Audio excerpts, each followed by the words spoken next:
दर्शक हो, नमस्कार. वेधकमध्ये स्वागत आहे. मी प्रशांत आराध्य.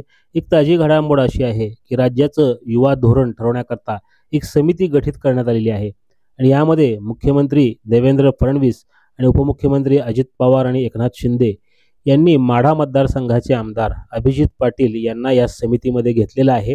दरम्यान याबाबतची माहिती स्वतः अभिजित पाटील यांनीच दिलेली आहे. युवा धोरण म्हणजे राज्याचं भविष्य आणि त्यासाठी ठोस व परिणामकारक धोरण असणं ही काळाची गरज आहे. महाराष्ट्र शासनाने तयार केलेल्या राज्य युवा धोरण समितीवर विशेष निमंत्रित सदस्य म्हणून आमदार अभिजित पाटील यांना मुख्यमंत्री देवेंद्र फडणवीस यांनी संधी दिलेली आहे. अभिजित पाटील हे माढा विधानसभा मतदारसंघाचे आमदार आहेत आणि ते शरद पवार यांच्या राष्ट्रवादी काँग्रेस पक्षाचे आमदार आहेत. तरी पण त्यांचे राज्यातील महायुती सरकारबरोबर संबंध चांगले आहेत. मुख्यमंत्री आणि दोन्ही उपमुख्यमंत्र्यांबरोबर त्यांनी आपले संबंध कायम ठेवलेले आहेत. त्यामुळं त्यांची कोणती कामं अडत नाहीत आणि आता राज्याच्या युवा धोरण समितीवरही त्यांना निमंत्रित सदस्य म्हणून घेण्यात आलेलं आहे.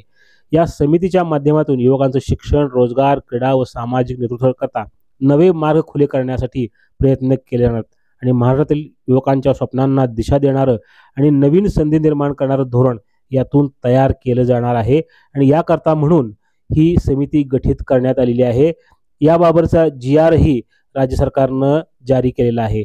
याच्यामध्ये अमित गोरवे जे विधान परिषद सदस्य आहेत त्यांनाही निमंत्रित सदस्य म्हणून घेण्यात आलं आहे. याचबरोबर आमदार अभिजित पाटील आणि राष्ट्रीय युवा पुरस्कारार्थी विधी पळसापुरे यांना सुद्धा यामध्ये निमंत्रित सदस्य म्हणून निवडण्यात आलेलं आहे. दरम्यान अभिजित पाटील यांच्या या निवडीबद्दल त्यांचे माढा आणि पंढरपूर भागातून अभिनंदन होत आहे.